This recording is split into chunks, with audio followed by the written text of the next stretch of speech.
आइए सिद्धार्थ जी बताएं सर, आपका pick of the day. Anil ji good morning Deepanshu, और गुड मॉर्निंग सारे पैनलिस्ट रूबरू सामने ही है। तो आज जो पिक ऑफ द डे है वो 18 क्वार्टर के हाई पे और 7 क्वार्टर के लो पे है। अब 18 क्वार्टर के हाई पे लोन ग्रोथ है और 7 क्वार्टर के लो पे इसका जीएनपी है, और ये कंपनी है चोला फाइनेंस। नतीजे आए, दमदार नतीजे दिखे हैं, 31% के लोन ग्रोथ और जीएनपी 5.37% जो 7 क्वार्टर के लो पे है। तो मुझे लगता है कि नतीजे दमदार है, मुनाफों में अच्छे वाई ग्रोथ दिख रहा है। चोला फाइनेंस बेहतरीन स्टॉक हो सकता है एनबीएफसी में। आपको टारगेट रखना है, पहला टारगेट रखना है 780 का, और पोजिशनल या लॉन्ग टर्म टारगेट रखना है 868 का। ओके, तो चोला इन्वेस्टमेंट ये है वो स्टॉक, और कल काफी जबरदस्त एक्शन में रहा भी, और कल नहीं शायद परसों नतीजे के बाद जो भागा था, खतरनाक भागा नहीं, कहा कल ही भागा, सॉरी 6% कल ऊपर था। तो दमदार एक्शन चोला में आता हुआ दिखा है। सिद्धार्थ जी भी तैयार है कुछ अपनी बेहतरीन पिक के साथ। सिद्धार्थ जी बताएं सर। देखिए अनिल जी, आईटी में मोमेंटम है, और आईटी में ऐसी कंपनी जिसके नतीजे आ चुके हैं दमदार है, वो है कोफोर्ज। कोफोर्ज मुझे लगता है कि कांस्टेंट करेंसी का जो रेवेन्यू गाइडेंस है 20 से 22% किया है, वो दमदार है। हाईएस्ट एवर ऑर्डर बुक भी दिखा है $345 बिलियन का। तो मुझे लगता है कोफोर्ज पे अच्छा एक मोमेंटम बन सकता है। एक शॉर्ट टर्म पर्सपेक्टिव से वो टेक्नो फंडा को लेके चल सकते हैं। 4620 का टारगेट हो सकता है, और लंबे समय के लिए 5000 का टारगेट हो सकता है कोफोर्ज में। और मुझे पता है कि वागले साहब कोफोर्ज को बहुत अच्छे से कवर करते हैं, तो उनसे भी चार्ट चेकअप लिया जा सकता है। वागले साहब, कोफोर्ज वैसे तो आपके रेडार पर रहता भी है और परफॉर्मेंस भी अच्छी रही है। सारे मिड कैप आईटी वैसे अच्छा परफॉर्म कर रहे हैं, एक बिरला सॉफ्ट आज गिरा हुआ है, बट कोफोर्ज कैसा लगता है सर?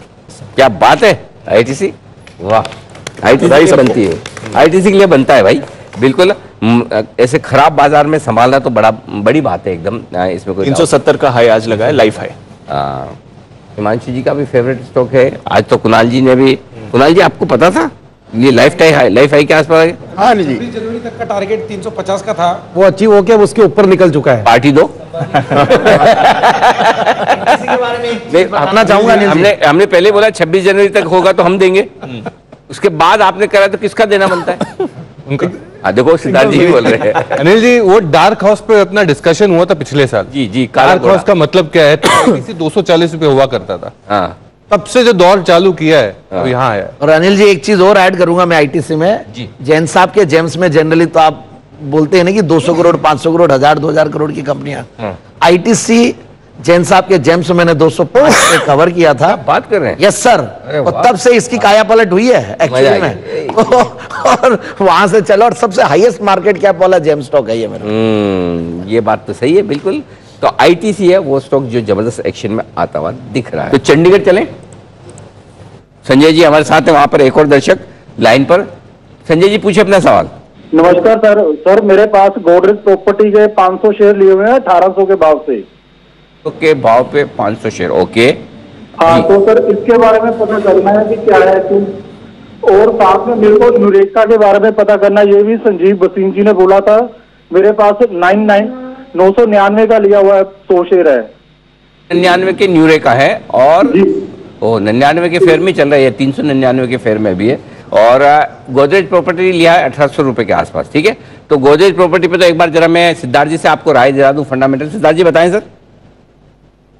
देखिए ऐसा है कि गोदरेज प्रॉपर्टी बहुत ही बेहतरीन काम कर रही है, क्योंकि अभी पिछले क्वार्टर में 3 प्रोजेक्ट लॉन्च हुए हैं, 2 मुंबई में, एक एनसीआर में, जिसकी 50% प्री सेल्स हो चुकी है। तो गोदरेज प्रॉपर्टी आपने महंगे दाम पे लिया हुआ है, पर मैं मानता हूं कि आपके दाम आ जाएंगे।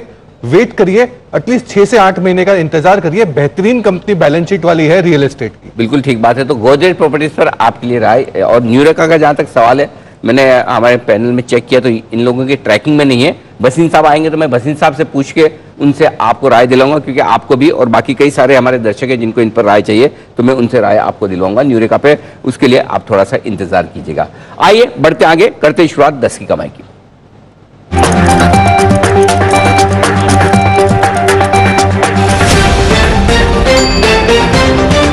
तो केरल से हमारे एक दर्शक कृष्ण कुमार साहब कार्यक्रम में हो रहे हैं शामिल। अरे वाह, केरल में भी लोग चैनल, वाह क्या बात है। कृष्ण कुमार साहब, सर गुड मॉर्निंग, बताएं, पूछिए अपना सवाल। सर मेरे पास HDFC लाइफ है सर, 600 रुपए के प्राइस से 250 शेयर, उसको क्या कर रहा है सर? मैं लॉन्ग टर्म के लिए होल्ड कर सकता हूँ सर? होल्ड कर सकते हैं। HDFC लाइफ है आपके पास 600 रुपए के दाम का, 500 रुपए चल रहा है, 250 है। सेडानी साहब, आपको राय देनी है। HDFC life long term investor हैं, होल्ड करें, और अगर आपको लगता है किसी अच्छे लेवल पर और एवरेज करना चाहिए तो वो भी बताएं। बिल्कुल, लंबे समय के लिए है तो बिल्कुल होल्ड करें, क्योंकि जो ये बजट से इंपैक्ट आया है 5% मुनाफों में और टॉप लाइन में 10% का इंपैक्ट है, तो ओवरऑल पर्सपेक्टिव से, लॉन्ग टर्म पर्सपेक्टिव से ये अपने प्रोडक्ट प्रोफाइल से ये सब कवर अप कर सकते हैं। बने रहना चाहिए HDFC लाइफ। यहां से और 50 से 100 रुपए नीचे आता है तो वहां पे भी एवरेजिंग किया जा सकता है। HDFC लाइफ बने रहिए लॉन्ग टर्म के लिए। कृष्ण कुमार साहब, लॉन्ग टर्म के लिए बने रहें और केरल से देखते रहें जीवन। मजा आ गया, केरल तक मतलब लोग देखते तो बड़ा अच्छा लगता है, आनंद आता है, और इतना सुंदर प्रदेश है, हेवन है, गॉड्स ओन कंट्री, राइट। बताएं सर, आज क्या मदद की जाए आपकी? सर मैंने BOB खरीदा हुआ है 180 पे। मतलब future, bank of Baroda. Future है कि डिलीवरी? नहीं, डिलीवरी ले रखी है सर। 180 पे खरीदे हैं 100 शेयर। ओके, 100 शेयर तो रख सकते हैं ना, थोड़े समय होल्ड कर सकते हैं। हाँ सर, लंबे समय के लिए। बस ये है कि अडानी की जो खबरें हैं, हाँ, उससे इसका कितना इम्पैक्ट पड़ेगा वो जानना था। बात है, तो वो थोड़ा डर लग रहा है आपको कि अदानी की खबरें जो आ रही है उसके चलते हुए कहीं ऊपर नीचे ना हो। सिद्धार्थ जी, बैंक ऑफ बड़ौदा 180 की खरीद है इनकी। थोड़ा ये जो आजकल खबरें वबरें चल रही है उसको थोड़ा दिक्कत, डरना स्वाभाविक भी है, और थोड़ा और मैं बता भी दूं, आप जवाब दें उसके पहले ये देखो, रॉयटर्स के हवाले से खबर भी आ रही है कि RBI ने बैंक से अदानी ग्रुप में जो उनका एक्सपोजर है उसकी जानकारी मांगी है। अभी अभी ये खबर आ रही है कि भाई आपने कितना कितना कर्ज दिया गया है, किस तरह की लिमिट्स है, उसकी जानकारी RBI ने अदानी ग्रुप के कंपनियों को लेकर बैंक से मांगी है। तो इन सब खबरों को सुनकर जाहिर सी बात है, और जो भाव घटे हैं उनको देखकर घबराना वाजिब है। बताएं सर। बिल्कुल सर, इसमें घबराना वाजिब है और सारे बैंकों का थोड़ा थोड़ा एक्सपोजर जरूर रहेगा, including bank of Baroda. But मैं अभी भी कहूंगा कि आपको उछाल पे बैंक ऑफ बड़ौदा पे निकल जाना चाहिए। अगर आपने लंबे समय के लिए निवेश करना है तो मैं मानता हूं कि सेफर स्टॉक में जाए, और वो है SBI, state bank of India. Exposure भी काफी रिलेटिवली कम है, मेन अकाउंट्स में नहीं आता है अदानी ग्रुप का इनका जो एक्सपोजर है वो।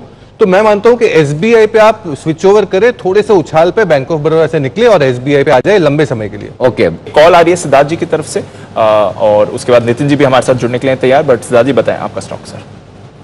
देखिए दीप, कमर्शियल व्हीकल में अशोक लेलैंड के नतीजे बहुत दमदार रहे हैं। मार्जिन बढ़ के आए हैं 8.8% वर्सेस 6.5%, तो मार्जिन दमदार है। और इनकी जो गाइडेंस है ग्रोथ की, वो 22 से 24% दिख रही है ये साल में।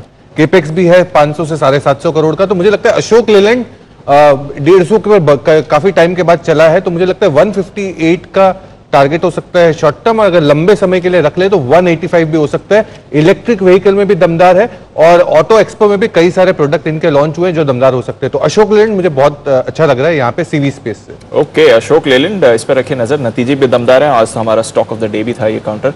तो चलिए, तो कंफ्यूजन को दूर करते हैं। आप सबका बहुत बहुत धन्यवाद। दीप को इजाजत दीजिए, मैं आपके साथ बनाऊं ब्रेक के बाद भी, लेकिन आज एक ग्रैंड सैल्यूट होगा, क्योंकि आमतौर पर मैं और दीप खड़े हो जाते हैं तो मैं और सैल्यूट करते हैं, लेकिन आज हम सब इतने लोग एक साथ देश के प्रति सम्मान दिखाएंगे और सैल्यूट करेंगे। पहले एक बार सब जने आराम से स्टेबल हो जाएं। यस, जय हिंद।